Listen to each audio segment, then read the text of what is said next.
Simplicity में रहिएगा यहाँ पे, कभी दिखावा में मत रहिएगा यहाँ पे। क्या कीजिएगा दिखावा करके, ये संसार की चीजें यहीं रह जाएगी। यहाँ झगड़ा, लड़ाई, धन दौलत, द्वेष, एक दूसरे को पीछा करना, मतलब किसी को पीछे कर देना, उसको बर्बाद कर देना, ये सब चीजें यहीं रह जाएगी। हमारे आपके सबके जीवन में एक ऐसी शाम आएगी जिसके बाद कोई सुबह नहीं होगा, फिर याद आएगी तो हमारी अच्छी काम और कोई नहीं।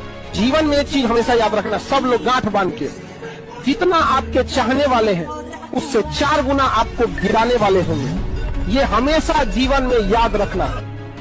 जब भी पढ़ने में मन न लगे तो याद रखिएगा, अपने माँ बाप का एक बार चेहरा देखिएगा। समझ आ गया कि नहीं? पीटी एग्जाम निकालना है, अपना चेहरा देखिए कि हमें कुछ बनना है। मेंस निकालना है आपको, माता का चेहरा देख के कि माँ इंतजार कर रही है। और इंटरव्यू में बैठना है तो पिता का चेहरा याद रखना है कि अगर पास होके जाएंगे तो उस पिता को जो खुशी मिलेगी उसका कोई मोल नहीं होगा। यहाँ लोग कहते हैं कि नेचर और सिग्नेचर चेंज नहीं होता है, अनुभव नहीं है उन्हें जीवन का। समझा गया? उंगली पे चोट लगेगी ना, सिग्नेचर चेंज हो जाएगा, और जिस दिन दिल पे चोट लगेगी ना उस दिन नेचर चेंज हो जाएगा। और तुम लोग लड़का लोग ध्यान से पढ़ो, देखो नहीं रीजन समझो। तुम्हारे भरोसे बहुत जिम्मेदारी है, घर द्वार बनाना है, कर्जा चुकाना है, नहीं नौकरी होगा कोई नहीं पूछेगा, इनके लिए तो कोई ना कोई पढ़ ही रहा है। तो दुनिया, समाज, रिश्तेदार, किस्मत, कोई अगर आपके लिए गड्ढा खोद रही है, याद रखिएगा आपको मजबूर कर रही है कि आप छलांग लगाना सीख जाए। तो खोदो गड्ढा, गड्ढा खोदा तो छलांग लगाओ, पैर पकड़ा तो लात चलाओ। संघर्ष से व्यक्ति को कभी नहीं भागना चाहिए, क्योंकि जीवन में जो कभी संघर्ष से परिचित नहीं हुआ, इतिहास गवाह है, वो कभी चर्चित नहीं हुआ। और जिंदगी हो या व्हाट्सएप, लोग हमेशा स्टेटस ही देखते हैं। जीवन में संघर्ष का आना बहुत जरूरी है, क्योंकि फूलों की हिफाजत कांटे ही करते हैं, माली तो बहुत बाद में आता है। और रिकॉर्ड वो तोड़ते हैं जिनके रगों में खून नहीं बल्कि लक्ष्य पाने के लिए जुनून दौड़ता हो। याद रखिएगा, जिस समय आपका किस्मत साथ न दे, समझ जाइएगा कि आपकी मेहनत आपका साथ देगी। किस्मत एक लिफ्ट की तरह होती है, कभी भी धोखा दे सकती है, लेकिन जो मेहनत होती है वो सीढ़ियों की तरह होती है। चढ़ने में तो थकान देगी, लेकिन कभी आपका साथ नहीं छोड़ेगी, आपको अपने मंजिल तक पहुंचाएगी। और बुलंदी पे चढ़ने के बाद आपको घमंड नहीं बल्कि एक सुकून मिलेगा कि मेहनत जरूर की है, लेकिन अपनी मंजिल तक जरूर पहुंचे। प्लानिंग बनाओ कि आपको टाइम कैसे बर्बाद करना है, लेकिन तुम लोग टाइमिंग क्या बनाते हो? पढ़ना कैसे है।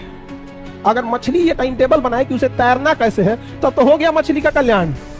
आप पढ़ने आए हो बाबू, आपका दिन रात यही काम होना चाहिए कि पढ़ाई कर रहे हैं। आपके पास टाइमिंग, इस बात की टाइम टेबल होना चाहिए कि बाहर कब जाना है, फोन पे कब बात करना है, कैसे क्या करना है। आप यकीन मानिएगा, आप ये बर्बाद वाला टाइम एक बार शेड्यूल बना के देखिएगा, फिर समझ में आएगा। हम लोग का भी फिक्स रहता है कि कितने बजे से कितने बजे के बीच में कोचिंग से स्टूडेंट से रिलेटेड प्रॉब्लम सुनना है। उस टाइम पे कुछ भी आ रहा है, हम लोग दूसरे का नहीं सुनेंगे।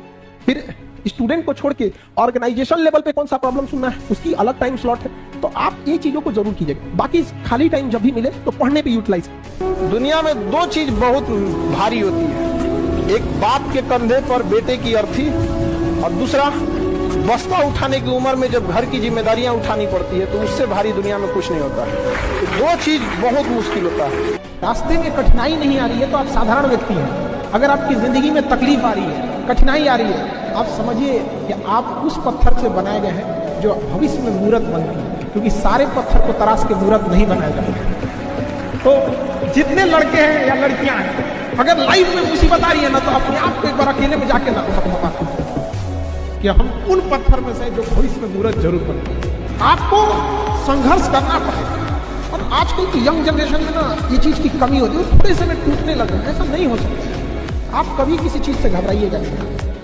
लड़का लोग आपको हमेशा बोलते हैं बेरोजगार लड़के की जिंदगी बहुत बुरी होती है, जमीन जिस पे चलते हैं जमीन में उठ के गाली देने लगेगा, आसमान थूकेगा ऊपर से, भागने का जगह नहीं मिलेगा, खुद के माँ बाप 4 बात सुनाने लगेंगे आपको। बड़ी दिक्कत है जीवन में, लेकिन सक्सेस हो जाइए सब दूर। जिस एज में ना, उस एज में अभी आपके अंदर अब 2 फाइट चल रही है। एक सक्सेस होना है, जीवन बनाना है, दूसरा ओकरो फंसाना है। अभी आपके हाथ में है आपका करियर बनाना। 1-1.5 साल बाद ये समय निकल चुका रहे, कोई काम नहीं आने वाला है। सबसे ज्यादा तकलीफ देखिएगा जो यहाँ से सामान पैक करके वापस जाता है, उसको होता है। उसको एक एक गली याद आता है कि यहाँ हम पढ़ रहे थे, यही गलती किए थे, यहाँ किए थे। अमीर बनने की कोशिश कीजिए, दिखने की नहीं। EMI पे आईफोन लेके घूमने वाले सब क्या जरूरत है भाई? अपने से पूछ के देखो, जितने फेलियोर लोग होते हैं, जितने फेलियोर लोग होंगे, उन्हें शौक बहुत होगा कि हम ही खा ले, ऐसा कपड़ा पहने, ऐसे रहे। उनको फेलियोर की ये निशानी है यहाँ पर। और वो पहले अपना देखेंगे, खाना नहीं खाएं, आज काम कैसे करेंगे, नींद नहीं